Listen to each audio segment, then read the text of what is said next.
Il s'appelle Walter Ben Artzi, mais il avait un autre nom avant de faire son alias, Vázquez Arancibia. Il est ici pour nous parler de son parcours d'alias tout à fait atypique. On est ravis de t'accueillir. Bienvenue. Merci beaucoup, c'est un plaisir d'être avec vous. Partager, surtout que ton histoire, ton parcours est assez impressionnant de par tes origines familiales. Déjà, on va commencer par ça. Oui. Aujourd'hui, tu es étudiant à ADC, mais ton histoire est chargée, on va dire, puisque ton papa était chilien. Exactement. Mon père est né au Chili dans une famille vaguement d'origine juive ukrainienne, mais très mélangée avec des origines amérindiennes, basques. Voilà. Mon père est né dans les années 40 au Chili, alors c'était vraiment le tiers-monde à cette époque, et pas du tout un pays de l'OCDE comme aujourd'hui. Et il travaillait avec le gouvernement. Alors voilà, il était profondément communiste et il a décidé, il s'est engagé politiquement, très flamboyant, très latino-américain et macho. Il s'est engagé avec l'Unité populaire au moment d'Allende et il était faisait la liaison entre les partis de l'Unité populaire et les syndicats chiliens.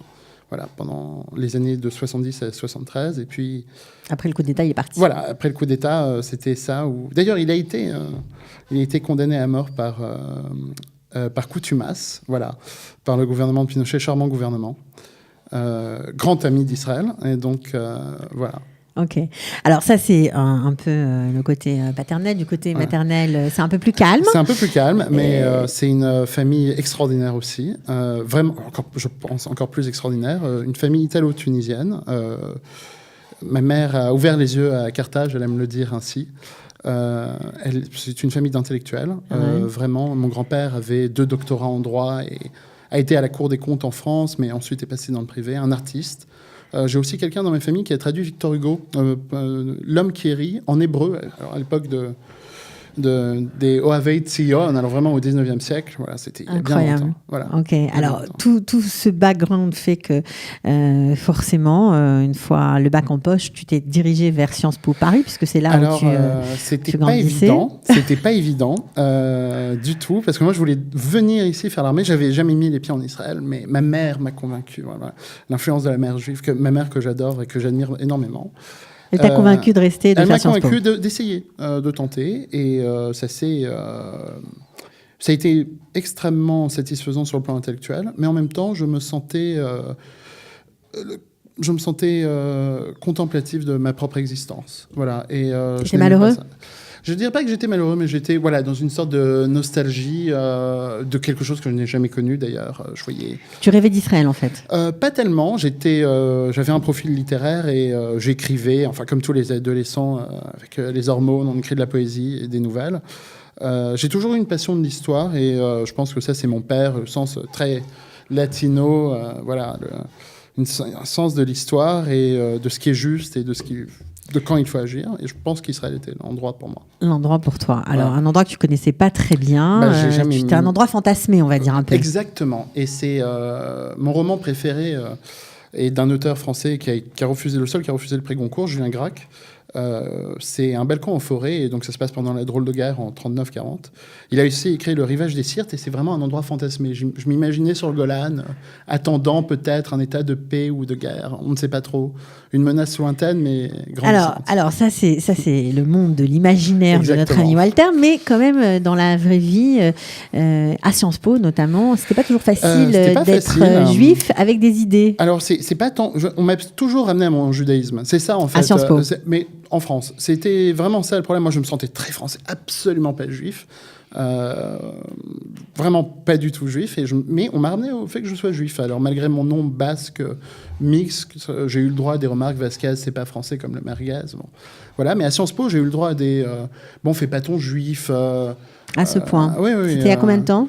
Oh, ça remonte, c'était en 2012. Ouais, c'est pas si loin. Voilà, C'est pas ça si semble loin. une autre existence. J'ai changé de vie, donc ça semble vraiment une... Changer de nom, changer de vie de toute façon, mais Voilà. quand même, c'est bien de repartir Voilà. du départ. Enfin, Oui, voilà. oui, bien sûr. Où est née l'impulsion? Donc, fais pas ton juif. Quoi d'autre? Bon, bah, tu peux payer pour nous. Allez, t'es un fage ou bien. Et puis aussi des selles juifs. J'ai eu aussi des remarques sur. De toute façon, on va t'attendre quand tu vas revenir d'Israël. Je faisais, bien sûr, j'exprimais ma volonté de venir ici. On va te mettre les menottes, on va t'emmener. C'est-à-dire que tu ne te cachais pas. Parce que non, tous les juifs de Sciences Po ne souffrent pas comme toi. Exactement. Je faisais pas du tout partie des associations juives parce que j'ai toujours grandi à part de la communauté juive. Ok. En contact, on était proches, mais j'avais pas d'amis juifs. Voilà. Et donc, bon, ça s'est mal passé. Tu as exprimé ce que tu ressentais. J'ai exprimé ce que je ressentais. C'était à l'époque de Clément Méric, vous savez, cet étudiant qui a été tué par des skinheads. Voilà, j'ai connu Clément Méric et je ne vais pas m'exprimer sur son sujet. C'est malheureux ce qui lui est arrivé. Voilà. Mais bon, c'était un groupe d'étudiants vraiment très actifs. Terrible, voilà, vraiment terrible. Voilà. Bon, j'imagine que les attentats aussi de l'époque. Ça m'a marqué, mais c'était pas l'élément déclencheur, mais ça t'a touché quand même. Ça m'a touché, ouais. Ça m'a touché parce que j'ai pris, voilà, en fait, on m'a ramené au fait que je sois juif et j'ai accepté le fait d'être juif et du coup ma place était ici. Et c'est le discours qu'on entend beaucoup. Je voulais venir ici pour assurer la sécurité. Voilà. Ok, alors tu fais tes valises, voilà. Tu arrives au kibbutz, parce que tu es quand même très idéaliste. Mishmar HaSharon, à côté de Netanya, mais c'était un autre monde. Je suis arrivé, donc je suis passé de Sciences Po à la poissonnerie du kibbutz, où j'ai tué pas mal de capres pour nos amis ashkénazes, voilà, qui venaient tous les jours... acheter du poisson. Voilà, acheter du poisson, c'était très sympathique. C'était une vraie expérience, un changement de vie. C'était une grosse claque quand même. Mais non, c'est la claque que je voulais. C'est ça que je voulais. D'ailleurs, le monsieur de l'agence juive qui m'avait rencontré avant m'a dit: mais t'as jamais mis les pieds en Israël, faire un programme Massa? Je dis non. Je viens en Israël. Je veux être israélien. Je ne veux pas faire un programme Massa. Je veux devenir israélien. Je veux faire l'armée. Je veux avoir un vrai parcours. Quand les pionniers sont venus, ils n'ont pas passé des vacances avant. Non. Voilà. Donc, alors, est-ce que c'était bien pour l'intégration, cette claque? C'était super. En tout cas, je suis quelqu'un qui aime le défi. Je suis extrêmement compétitif avec moi-même. Et donc, je ne pouvais juste pas échouer. Voilà. Et alors quoi, tu as appris l'hébreu? J'ai appris l'hébreu au kibbutz. Et puis, après 5 mois, j'ai quitté le kibbutz, puisque ça s'est terminé. C'était une super expérience. J'ai gardé des liens très forts. Avec ta famille adoptive, j'imagine? C'était pas une famille adoptive. J'étais dans l'Ulpan, mais avec les professeurs, avec le personnel, voilà, les habitants. Okay. Et ce qui s'est passé, c'est que après, je suis venu à Tel Aviv. Oui, parce que l'attrait, voilà. L'attrait, forcément, de Tel Aviv. Pas pour la mer. Je déteste la Méditerranée. Non, mais pour la vie culturelle, peut-être. Peut-être plus aussi parce que l'animation. Voilà. Et puis, j'ai trouvé un stage chez Roots Israël. Alors, je ne sais pas si ça existe encore. Je crois que ça n'existe plus, mais c'était un site internet où il y avait toutes sortes d'articles. Voilà. Et j'étais connu sous le surnom du stagiaire, parce que j'étais stagiaire. Et ça m'a permis, en fait, d'avancer. Je suis venu donc pour faire l'armée. Je passais les examens pour entrer à l'armée. Et puis, il se trouve que quelqu'un à Dover Tzahal, l'unité porte-parole de Tzahal, a lu... Tes articles sur le site, quoi, tout simplement. Et je me suis retrouvé contacté par Dover Tzahal. Ok, donc tu te retrouves... à Dover Tzahal. C'est une unité assez prisée, donc c'est assez... C'est très prestigieux. J'ai l'impression que les unités armées, ça marche comme le système des écoles en France. Exact. C'est les grandes écoles. Ah oui, d'où venez-vous? Et c'est vrai que... ça revient tout de suite. Ça vient dans la première minute de conversation dès qu'on rencontre quelqu'un. Dover Tzahal, c'est un petit monde. C'est une bulle, complètement. Très ashkénaze. Je ne veux pas jouer le discours Miri Regav du tout. Les effarades. C'est vraiment... c'est très...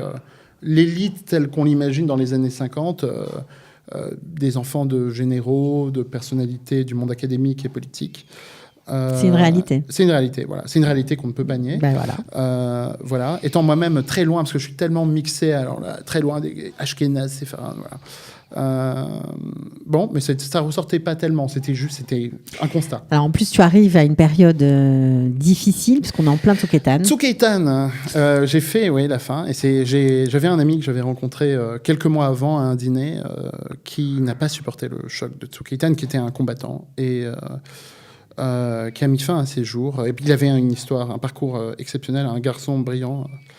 Ouais, ça aussi, c'est des claques qu'on se prend en Israël quand on arrive, des choses auxquelles on ne peut pas imaginer. T'étais encore en service quand il a mis fin à ses jours pendant ma première année de service. Voilà. Donc c'était un garçon tellement intelligent, David Gordon. C'est Ronan Levrera, vraiment brillant. Ça vraiment d'y penser, ça me fait toujours quelque chose. Je suis j'essaye de rester très calme, très analytique, mais ça me fait quelque chose. Et ça aussi, c'est une chose auquel on n'est pas préparé forcément quand on fait son alia. Alors, tu as bien sûr écrit beaucoup. Alors, j'étais soldat Facebook, voilà. Donc, mon combat n'était pas avec les armes, mais avec les mots. Les films, les emojis, tout ce qu'on veut. Moi, je suis plutôt... donc, ça s'est très bien passé. J'ai fait beaucoup de lobbying auprès de l'armée française, genre retweeter leurs tweets, je likais leurs tweets. On envoyait des messages parce que... ça a marché, cette espèce d'influence? Eh bien, ça a marché. Pourquoi ? Parce que je connais bien l'histoire de l'armée française. Je suis un grand... j'adore l'histoire. J'ai gagné un concours d'histoire résistance à déportation en France quand j'étais lycéen. Et voilà. Comment tu sais que ça a marché? Comment l'armée mesure parce que ces campagnes d'influence? Je suis arrivé avec 40 000 likes sur la page Facebook. Ouais. Et j'ai terminé avec 114 000 likes. Voilà. Ouais. Donc déjà, au bout de combien de temps? Au bout de 2 ans. Alors, les 8 mois qui ont suivi Tzuk Eitan, il n'y avait personne. Et puis, on a eu la vague de terrorisme de 2015, et là, ça a explosé. Mm-hmm. Voilà. Ok, alors tu as fait beaucoup de choses, tu as fini l'armée, et puis tu as postulé pour obtenir une bourse. Alors ce serait sympa qu'on en parle parce que... C'est vrai que ça peut intéresser les gens. Ça, exactement. Voilà. Et donc, c'est la bourse ESSEG. La bourse ESSEG, le Keren ESSEG, c'est donc une fondation qui a été créée il y a de ça maintenant... Je ne peux pas me tromper, en 2006, voilà, donc il y a 12 ans. Elle entre dans sa 13e année. Ce sont 2 milliardaires canadiens, des personnes extraordinaires, je veux dire, je leur dois tout. Jerry Schwartz et Ever Reisman, qui payent les études à 100 soldats seuls, aussi bien israéliens que venant de l'étranger. C'est une grosse bourse, hein, voilà, je crois que c'est 60 000 $. Ça, c'est quand on va à ADC, ça fait à peu près, voilà, parce qu'on reçoit à la fois le Srer Limud, les frais de scolarité complets, et aussi de quoi vivre sur le côté. Alors ça aide vraiment, c'est 2000 shekels par mois. C'est très important. Voilà, c'est très important. Donc les études sont payées? Les études sont payées. Et les frais de poche aussi? Les frais de poche aussi, enfin ça ne paye pas le loyer à Tel Aviv, mais ça aide vraiment. Non, mais c'est 2000 shekels par mois, c'est déjà pas mal. Ça aide vraiment. Okay. Il y a 100 personnes sur 1000 qui la reçoivent chaque année. Je dois avouer que mon année, il y avait beaucoup de soldats seuls français au moment où j'étais. J'étais le seul français. Donc franchement, pour ceux qui sont soldats seuls en Israël, qui sont quand même assez doués, il faut bien le dire, parce que j'imagine que c'est pas pour tout le monde non plus. Non, alors il n'y a pas de critères sociaux. Il n'y a pas de critères. Non, il n'y a pas de critères. Il faut faire preuve d'excellence. Il faut voir qu'on est. C'est ça. Donc, mais je ne dis pas que je suis excellent. Je ne sais pas ce qu'ils ont vu en moi. C'est mon côté Sciences Po. Je suis très fort dans le chat. Donc voilà. Bon, en tout cas, si vous êtes soldat seul et si une bourse arrangerait bien vos affaires pour payer vos études, sachez que la bourse ESSEG existe. On peut se connecter sur Internet. Et puis, oui, Keren ESSEG. Et puis en anglais, on peut taper HESEG. Voilà. Bon, il y a beaucoup d'appelés, peu d'élus, c'est comme ça. Mais en tout cas, on vous souhaite bonne chance et on espère que ce type vous sera utile. Alors, tu es rentré chez IDC, section anglaise, dans le programme Argov, un programme de leadership et diplomatie. Alors oui, voilà, je suis entré en gouvernement, diplomatie et stratégie, c'est très pompeux comme nom, mais c'était vraiment, je ne m'attendais pas du tout à ça, ça a été une très bonne expérience. Oui, parce qu'il y a beaucoup de choses qui circulent sur IDC. Alors, j'entends beaucoup, mais alors, je ne sais pas, il y a vraiment très peu de Français dans mon programme. Hein, donc, je pense qu'on était 2-3 et peut-être un peu plus. Je fréquentais. Il y a une différence entre ceux qui ont fait l'armée et qui traînent avec les Israéliens et qui étudient aussi en anglais et ceux qui n'ont pas fait l'armée, qui sortent du lycée. Je veux dire, j'avais 23 ans quand j'ai commencé mes études. Quelqu'un qui a 18 ans, il y a un... C'est pas pareil. Voilà, c'est pas pareil. Bon, c'est un peu d'étroitesse d'esprit, mais bon, j'avais un autre parcours. Voilà. Et puis, alors ça qui est intéressant, c'est que malgré l'armée, tu aurais pu choisir une université et aller étudier en hébreu, mais tu as choisi d'étudier en anglais. Pourquoi ? Pour plusieurs raisons. D'abord parce que je pense que je suis venu avec vraiment l'idée, je suis très compétitif, donc je voulais exceller. Et je ne me voyais pas exceller en hébreu. Je ne me voyais pas obtenir des super notes. Je me voyais travailler beaucoup pour un résultat peut-être bon, mais pas... voilà. Tu t'es pas fait confiance sur ce coup. Voilà, et je me suis pas fait confiance. Je pense que j'ai appris à connaître mes limites avec l'armée aussi. Voilà, et à connaître mes nombreux défauts. Donc j'ai quand même j'ai mis un frein à ça, et puis je parle très très bien l'anglais. Donc tu as suivi ce programme qui là aussi c'est compliqué d'y rentrer. C'est très compliqué, c'est un programme en 3e année qui est ouvert à tous les élèves de toutes les facultés et ceux qui terminent leur diplôme aussi et qui souhaitent faire c'est après un BA. C'est à la fin du BA, voilà. Et donc ils prennent une vingtaine d'étudiants sur 600 et c'est extraordinaire, je suis dedans en ce moment. On voyage aux États-Unis, on va à Harvard, on va à Princeton, on va rencontrer des juges de la Cour suprême, des sénateurs. On va aussi à Londres cette année, avant c'était en Belgique. Rien que pour ça. Et puis des membres importants de la communauté juive. On se fait du réseau, quoi, forcément. Voilà, on se fait du réseau, c'est très networking. Mais même au niveau académique, intellectuellement, c'est très stimulant. J'ai toujours été très heureux de mes études, mais là, cette année, je suis... au paradis. Au paradis. Alors, au paradis, j'imagine que dans la vie aussi, il faut être au paradis parce que tu as trouvé une façon de t'engager. J'ai trouvé une façon de m'engager. Alors, d'abord, au paradis, parce que je suis marié avec ma femme, ça, c'est sympa. Sarah, qui a un parcours extraordinaire aussi, que francophone, qui a fini Sciences Po, un parcours extraordinaire, qui travaille, qui est dans les ressources humaines, dans une boîte, dans une multinationale. Voilà, elle est brillante et je l'admire. Voilà. C'est mignon. Voilà. Mais surtout aussi un engagement politique, voilà, parce que... Pourquoi vivre en Israël sans s'engager, pour toi, c'était pas possible ? C'est ça. C'est mon côté latino, c'est les gènes de mon père, il n'y a aucun doute. Non, clairement, parce que ton père était un grand communiste, et là, tu es à Meretz. Mais c'est pas la même chose. Pas la même chose, mais... Non, mais parce qu'en plus, à droite, c'est ça que je ne comprends pas. En France, tout le monde me disait, Walter, le fascisme, comme si j'étais un type de droite pour les gens. Je suis un social-libéral, hein, mais... si on doit me définir, me mettre dans une case, absolument. Comment c'est de s'engager chez Meretz quand on est Olé Khadash ? D'abord, c'est pas un parti où il y a beaucoup de Olim Khadashim. D'abord, j'ai commencé au Parti travailliste. Mais il y avait les primaires pour le leadership du Parti travailliste et il y avait Gabaï qui a gagné. Et moi, j'étais absolument... J'étais en désaccord. En désaccord complet. Pour moi, c'était un opportuniste qui venait clairement de droite. Et si c'est pour entendre parler de la gauche a oublié de ce que c'est être juif, c'est pas, moi, je ne pouvais pas rester dans ce parti. J'avais un problème avec Meretz du temps de Zahava Galon parce qu'elle était trop dans sa tour d'ivoire. On ne peut pas... On a notre vision idéale et puis les autres, on ne se mêle pas de la politique. Ça a changé maintenant avec Tamar Zandberg, qui est la nouvelle Yoshevet Rosh du parti. C'est un engagement, ça vient de ma conviction profonde. Je ne souhaite pas du tout offenser les gens qui... Non, mais c'est intéressant parce qu'on nous dit toujours que la communauté francophone, les juifs de France sont tous religieux et tous à droite. Alors, c'est pas vrai. Tu en es la preuve vivante. Même si je ne sais pas à quel point je suis représentatif de la communauté francophone.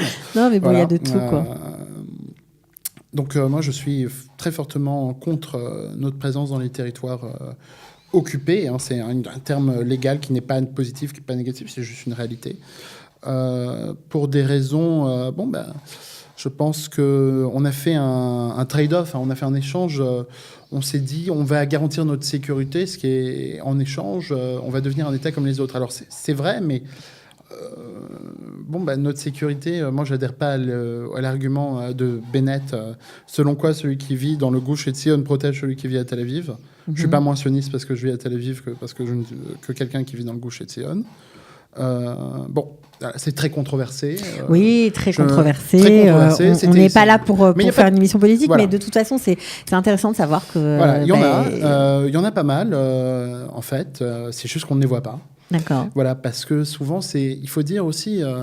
et là encore, mes parents ne suivent pas du tout mon opinion politique. Ma mère, pas du tout. Et mon beau-père non plus. Mais... Je pense que comme je suis rentré vraiment dans le cycle Alia, et puis je venais pas du tout d'un background religieux ou autre, J'ai un sens de la justice sociale et important, voilà. Et donc je pense que ça a joué. Ça fait pas de moi un communiste, pardon. J'ambitionne plutôt d'être un peu le George Soros israélien et de financer le changement dans la société israélienne. Après, m'a fait beaucoup d'argent. Alors vous l'aurez compris, notre ami Walter Ben Artzi a beaucoup d'ambition. Il est apparemment très heureux d'être là. Je suis très heureux. Très heureux. Ça a changé ta vie? Ça a changé ma vie complètement. Je sais pas si vous avez vu la série de Mad Men avec Don Draper. Moi, j'ai pas pris la plaque d'identité d'un soldat mort. J'ai juste fait ça légalement. J'ai changé de nom. Je me suis réinventé et je suis très heureux du résultat. Ok, écoute, on était ravis de connaître. C'était un plaisir vraiment et d'entendre ton parcours. Voilà. Écoutez, tu reviens quand tu veux. Merci beaucoup. Maintenant qu'il y a la raquette, même si elle n'est pas encore complète, c'est très pratique. Ce sera plus facile. Voilà. Bon, ok, super. Voilà. Merci beaucoup. À bientôt. Merci. Ciao. Au revoir. Bye. Ils ont relevé le défi de l'ALIA. ALIA Story, c'est vous, c'est nous.